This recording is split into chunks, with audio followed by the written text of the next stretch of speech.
So, over the course of the last year, VR has become a very big thing in the creative industry. People have been talking about it a lot, but a lot of people haven't picked up on it. This is becoming a huge thing, and I'm wondering where exactly it's going to go. We have got a lot of tablets lined up as digital artists. Wacom are bringing out the 32-inch, which actually looks amazing. As far as I'm concerned, bigger tablets means better things. You know, it means more real estate to lay out your palettes. If you're using certain types of art programs, it is absolutely amazing. I always say bigger is better. There's lots of different reasons why. You know, 16-inch tablets, that's great for mobile. Microsoft are just bringing out a 15-inch version of the Surface Book 2. I love that to bits. Google are bringing out their mobile laptop, which uses a pen. There's lots of exciting things happening. But in terms of VR, a headset could mean unlimited space. This could mean auditorium workspaces for musicians. This could mean lots of different things for lots of different types of creatives. So really, I've been talking to lots of different experts in VR, augmented reality, mixed reality, and finding out what's actually available, what's workable, what actually exists, what doesn't exist. I'd love to see drawing tablet style availabilities within VR headsets. You know, VR just seems to be the overarching terminology for VR, AR, and MR. So yeah, anyway, today I've been invited to a VR event. So yeah, let's take a look at that. Stick with me. Cool.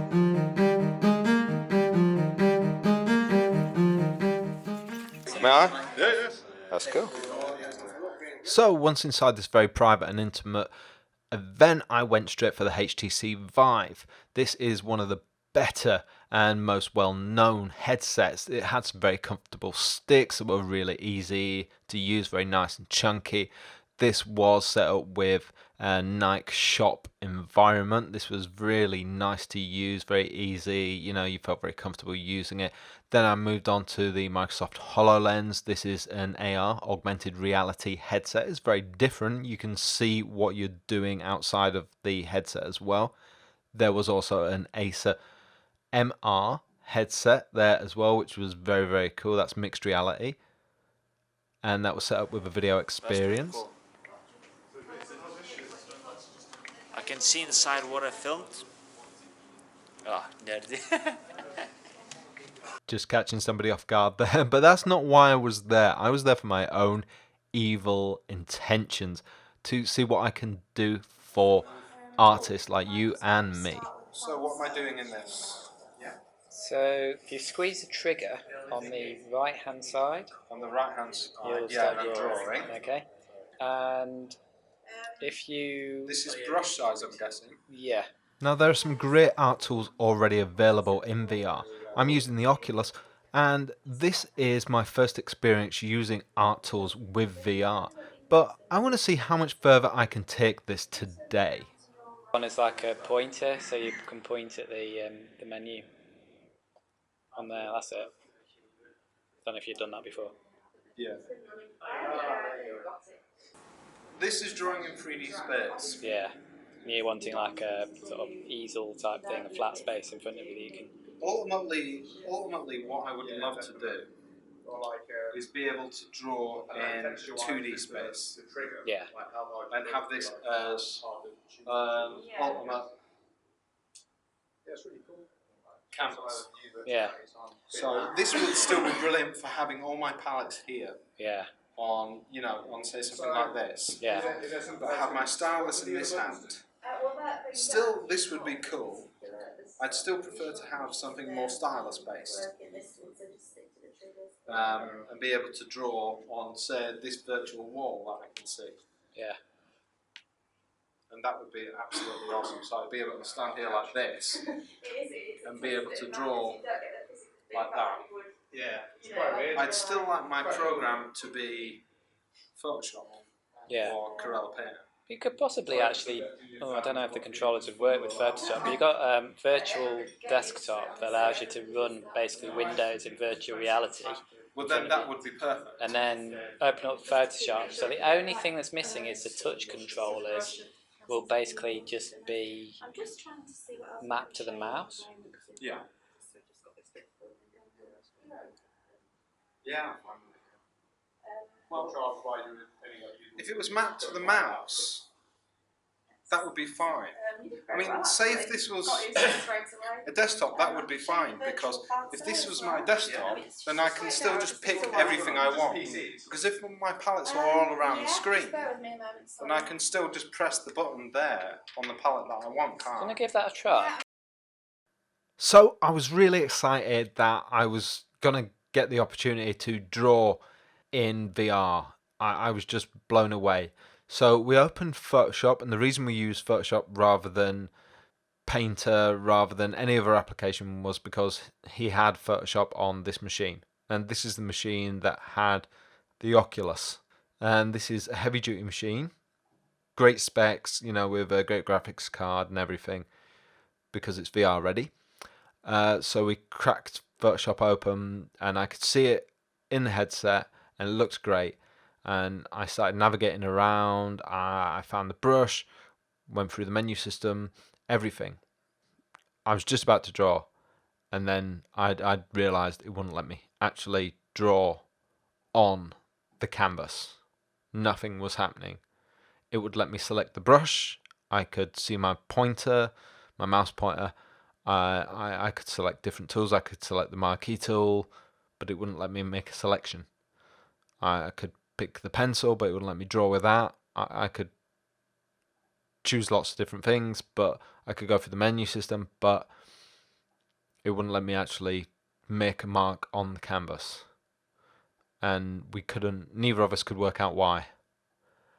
I was so close, and yet so very, very far away. Tell me a little bit about what we were playing with. Tilbush. So, yeah, it's made by Google, and it was made to support the HTC Vive originally. So it came out when the Vive, I think more or less on release day, the Vive, and it was like the killer app. That was the one that everybody filmed on, built, you can export 3D drawings, like share them with other people, walk around your creations, which is just amazing. It's like, it's a sculpture, it's my drawing. So it's like an incredible experience. It just really shows off the kind of things that you can do in VR, which is, you cannot do that in real life. There's no way of drawing in mid-air and then walking around it and inspecting your creation. So yeah, it's just like, we've got a lot of really good press. Yeah. Like I say, nothing to do with it. It's just like, VR generally, and it's been kind of the poster child for VR. Yeah, incredible. It was good, and the graphics looked great on it. And I can tell straight away from that what I'd like to achieve as a digital artist kind of is possible, and it's that 3D space that really, really works, especially the controls on it. If I could take what I had in my left hand and turn that into some kind of palette structure, say for Corel Painter or Photoshop, that would be absolutely amazing. Yeah, it's yeah, and have all my palettes there. I mean, I traditionally thought of them as all being laid out on the wall, but if I had them all there, or at least a selection of them, that would be amazing. And we moved on and we put Photoshop up in a desktop application. Yeah, so we used VR desktop, I think it's called, which allows you to interact with your desktop using the touch controllers to drive the mouse, to actually drive the cursor. So we're trying to create your dream of working in VR on a flat surface, using VR controls to interact with a 2D surface. And we're so close. Yeah, it almost works. I mean, there's a couple of drawbacks as far as I can see. One is resolution of the headset. Yeah. Another one is the curvature of the... I think you can change that, so you can make it flat. But yeah, application. yeah, you already said that was sortable. Yeah. And from what I understand, there are headsets coming out that are 8K, 4K per lens. So that sounds like resolution is currently going to be viable, or at least very, very, very soon. Yeah, and the other thing that's going to come out is that I think they're working on headsets that track the eyes. So instead of trying to render a whole bunch of things that you don't actually see, it's a lot of it is rendering that's not even in your eyesight. It renders the bit that you're looking at in very high detail. Yeah, and then so the rest of it. two circular spaces basically. Yeah, and then the rest of it just fades away because like our eyes are looking at our peripheral vision. There's Yeah. too much data. Your brain's only processing so much. Yeah. So that means that computers aren't going to have to do as much, or graphics cards aren't going to have to do as much to render it, which means that you'll be able to get much better quality with far less resource, far less powerful GPUs. So that'd be perfect for me. So not far off. No. Well, very, very soon I'm getting, hopefully, what I'm imagining to be a decent VR-ready machine. There are lots and lots of VR-ready machines already out there. There are lots and lots of headsets in there that seem very, very capable. But there are more coming onto the market that... Oh yeah, I mean, you're basically, we'll look back at this in the history of VR, and we'll see this, what's out there currently, like the equivalent of the mobile phones of the 80s. We're going to look back and go, that's a brick on my head. Yeah, but so heavy. I don't even think this is that bad, because VR now has been around for quite some time already. I think this is now getting to kind of the Nokia 3210 stage. Right. Yeah. We've just lost the aerial, so to speak. Yeah. Because it's just become affordable. Yeah. For the mass market. People are just starting to actually get them into their homes. Yeah, good point. I definitely agree with that. So you reckon like another 5 years we'll start to see the beginnings of the smartphones of the of the VR. Yeah, for me, my ideal of having kind of Photoshop and Painter and drawing packages in a VR headset environment, I was still imagining that to be kind of 10 years away, to be realistically usable with a resolution that I wanted and, say, a stylus type device that I could use. But it's looking, from what I've seen today, it's looking closer than that. Oh yeah, very much so, yeah. I saw on LinkedIn somebody made a post where they had kind of hashed together a controller that was based on a spray bottle. I don't know if you saw that. I can't remember who posted that. Don't know who posted it, but I have seen it. Yeah, and that was just for a game, but somebody wanted a spray bottle. I wish I could remember what it was about, but it was just for a game or something else. Maybe it was for a client job. But we've done one with it was a customised spray bottle with like a laser. If I give you a Wacom pen, can you make me a Wacom pen for me? That would be awesome. But yeah, I mean, essentially that's what I really want. If somebody like Wacom or Dell or somebody else wanted to make me one, guys, then brilliant. But yeah, I mean, how far away do you think something like this is? Well, it's possible now, I think. I mean, the only thing that might be a bit of a drawback is that I don't know if you've seen the Vive trackers, right? That you put on the body parts too. Yeah, that's right. So they're kind of ice hockey puck size, and they've got a few points on them. I don't know if that's like the minimum size that would work with, say, a Lighthouse system. Likewise, like with the Oculus Rift, those controllers have got lots of points all over them. Yeah. So how many of those do they need to be able to run well? And, Right. you know, with a pen, obviously you don't have as much space Yes. surface Yes, I understand. to cover. So that might be a limitation. But other than that, the fact that you wanting to draw on a flat surface, that negates that to some extent, because you can have a surface. You can literally have a tablet. Yeah. I did wonder if I could just use a normal tablet in that space. With the right software, it's a software thing, I think, rather than hardware. So I think the hardware, the Wacom hardware is already there. It just needs different software to make it work in a slightly different way for Yeah. I think it's a conversation that I need to go back and have with the tech developers, and obviously because Photoshop didn't work properly today, I need to go back and have that talk as well with Photoshop.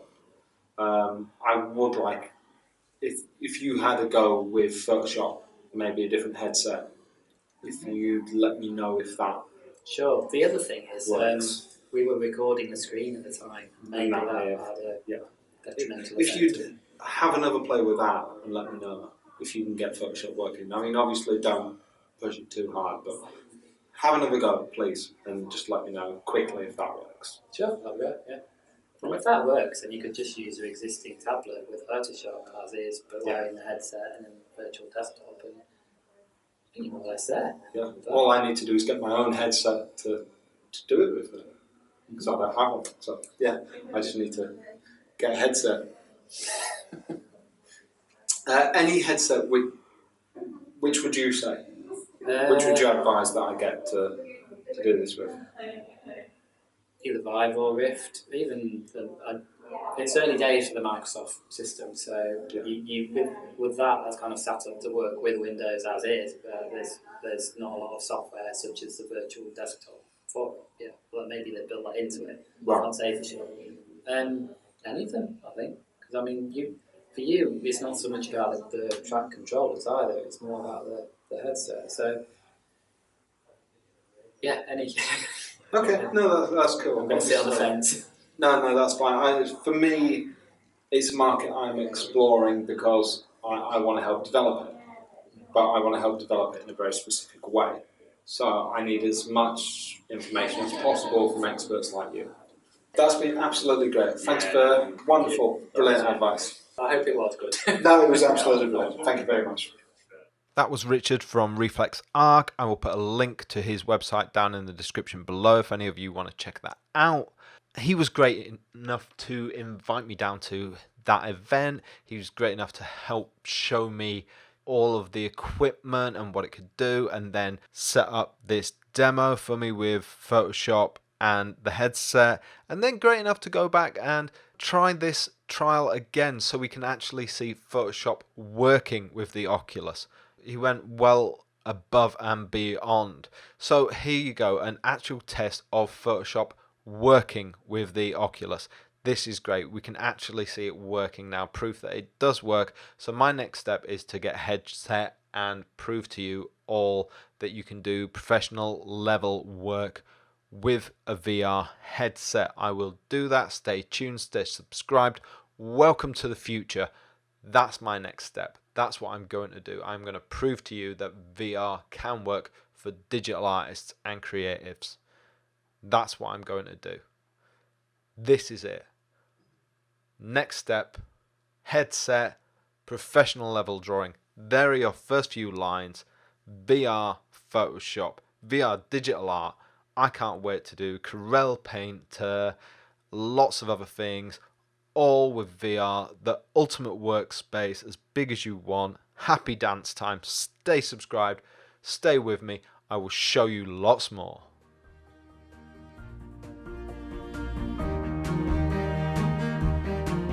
Well, thanks for watching. Be sure to comment, like, and even subscribe to my channel, Lawrence Can Draw. And if you really did like what you saw here, you can see more of it on my website, lawrenceman.co.uk. I'll see you next time.